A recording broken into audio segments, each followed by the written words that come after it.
हरदम माई बाप के सेवा में लगल रहेला, हरदम माई बाप के सेवा में लगल रहेला।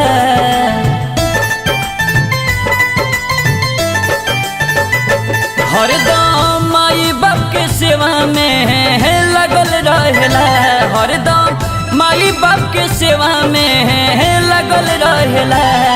एक दुनिया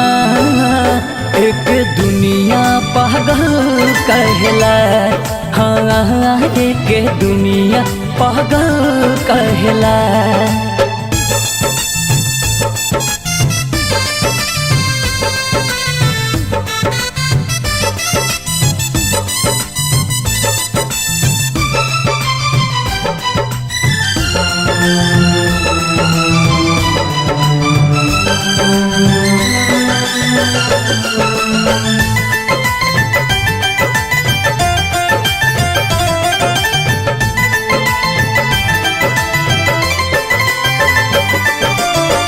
अपना माई बाप के मनेला भगवान हो, एक नजर देखेला रहेला परेशान हो।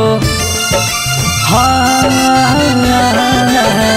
अपना माई बाप के मनेला भगवान हो, एक नजर देखेला रहेला परेशान हो।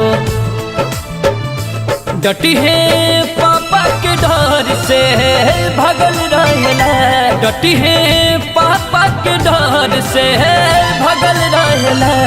एक